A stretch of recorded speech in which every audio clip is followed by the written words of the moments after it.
राजधानी दिल्ली। रात के 12 बजे थे। रात का सन्नाटा और अचानक दिल्ली, मुंबई, नागपुर में चारों ओर फोन की घंटियां बज उठी। राजभवन मौन था, संसद मौन थी, राष्ट्रपति भवन मौन था। हर कोई कश्मकश में था। शायद कोई बड़ा हादसा हुआ था। यह किसी बड़े हादसे या आपदा से कम नहीं था। कोई अचानक हमें छोड़कर चला गया था, जिसके जाने से करोड़ों लोग दुख भरे आंसुओं से विलाप कर रहे थे। देखते ही देखते मुंबई की सारी सड़कें भीड़ से भर गई। पैर रखने की भी जगह नहीं बची थी मुंबई की सड़कों पर, क्योंकि पार्थिव शरीर मुंबई लाया जाना था और अंतिम संस्कार भी मुंबई में ही होना था। नागपुर, कानपुर, दिल्ली, चेन्नई, मद्रास, बेंगलोर, पुणे, नासिक और पूरे देश से मुंबई आने वाली रेलगाड़ियों और बसों में बैठने को जगह नहीं थी। सब जल्द से जल्द मुंबई पहुंचना चाहते थे और देखते ही देखते अरब सागर वाली मुंबई जनसागर से भर गई। कौन था यह शख्स जिसके अंतिम दर्शन की लालसा में जन सैलाब रोते बिलखते मुंबई की ओर बढ़ रहा था? देश में यह पहला प्रसंग था जब बड़े बुजुर्ग छोटे छोटे बच्चों जैसे छाती पीट पीट कर रो रहे थे। महिलाएं आक्रोश कर रही थी और कह रही थी, मेरे पिता चले गए, अब कौन है हमारा यहाँ। चंदन की चिता पर जब उसे रखा गया तो लाखों दिल रुदन से जल रहे थे। अरब सागर अपनी लहरों के साथ किनारों पर थपकता और लौट जाता, फिर थपकता, फिर लौट जाता। शायद अंतिम दर्शन के लिए वह भी जोर लगा रहा था। चिता जली और करोड़ों लोगों की आंखें बरसने लगी। किसके लिए बरस रही थी ये आंखें? कौन था इन सब का पिता? किसकी जलती चिता को देखकर जल रहे थे करोड़ों दिलों के अग्निकुंड? कौन था यह जो छोड़ गया था इनके दिलों में आंधिया? कौन था वह जिसके नाम मात्र लेने से गरज उठती थी बिजलियां, मन से मस्तिष्क तक दौड़ जाता था ऊर्जा का प्रवाह? कौन था वह शख्स जिसने छीन लिए थे खाली कासे इनके हाथों से और थमा दी थी कलम लिखने के लिए एक नया इतिहास? आंखों में बसा दिए थे नए सपने, ओठों पर सजा दिए थे नए तराने, धमनियों से प्रवाहित किया था स्वाभिमान अभिमान को, दास्यता की जंजीरें तोड़ने के लिए दिया प्रज्ञा का शस्त्र। चिता जल रही थी अरब सागर के किनारे और देश के हर गांव के किनारे में जल रहा था एक स्मशान। हर एक शख्स की आंखों में और दिल में भी, जो नहीं पहुंच सका था अरब सागर के किनारे, एक टक देख रहा था वह उसकी प्रतिमा या गांव के उस झंडे को जिसमें नीला चक्र लहरा रहा था। क्या बैठा था भूख प्यास भूल कर अपने समूह के साथ उस जगह जिसे वो बुद्ध विहार कहता था? क्यों गांव शहर में सारे समूह भूखे प्यासे बैठे थे उसकी चिता की आग ठंडी होने का इंतजार करते हुए? कौन सी आग थी जो वह लगाकर चला गया था?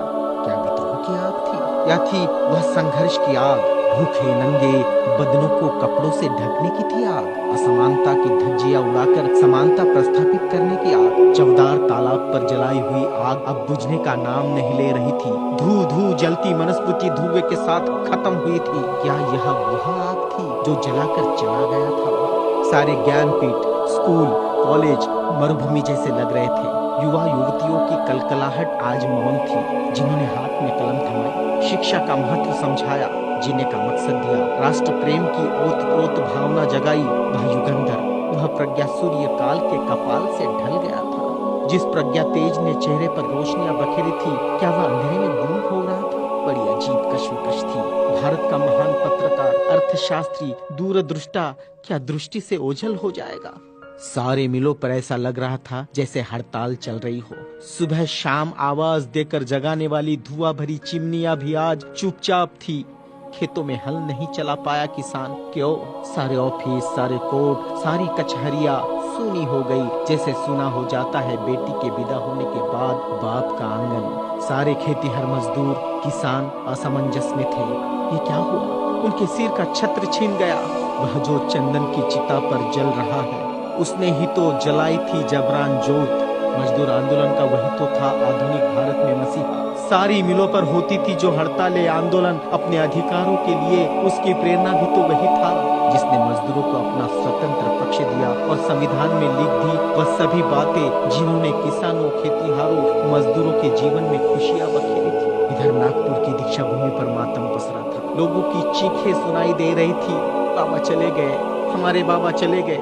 आधुनिक भारत का वह सपुत्र जिसने भारत में लोकतंत्र का बीजारोपण किया था, जिसने भारत के संविधान को रचकर भारत को लोकतांत्रिक गणराज्य बनाया था, हर नागरिक को समानता, स्वतंत्रता और न्याय का अधिकार दिया था। वोट देने का अधिकार देकर देश का मालिक बनाया था।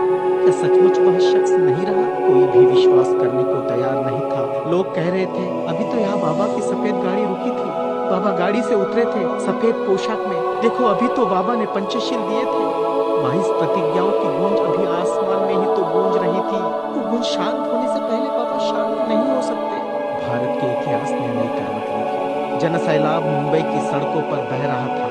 भारतीय संस्कृति में तुच्छ कहलाने वाली नारी, जिसे हिंदू कोड बिल का सहारा बाबा ने देना चाहा और फिर संविधान में उसके हक आरक्षित किए, ऐसी माँ बहनें लाखों की तादाद में स्मशान भूमि पर थी। यह भारतीय सड़ी गली धर्म परंपराओं के मुंह पर एक जोरदार तमाचा था, क्योंकि जिन महिलाओं को स्मशान जाने का अधिकार भी नहीं दिया, ऐसी 3 लाख महिलाएं बाबा के अंतिम दर्शन को पहुंची थी, जो अपने आप में एक विश्व विक्रम था।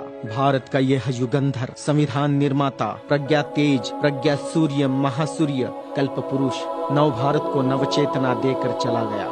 एक ऊर्जा स्रोत देकर, समानता, स्वतंत्रता, न्याय, बंधुता का पाठ पढ़ाकर। उस प्रज्ञा सूर्य की प्रज्ञा किरणों से रोशन होगा हमारा देश, हमारा समाज और हम, और पूरे विश्वास के साथ हम आगे बढ़ेंगे हाथों में हाथ लिए, मानवता के रास्ते पर, जहाँ कभी सूर्यास्त नहीं होगा, जहाँ कभी सूर्यास्त नहीं होगा, जहाँ कभी सूर्यास्त नहीं होगा।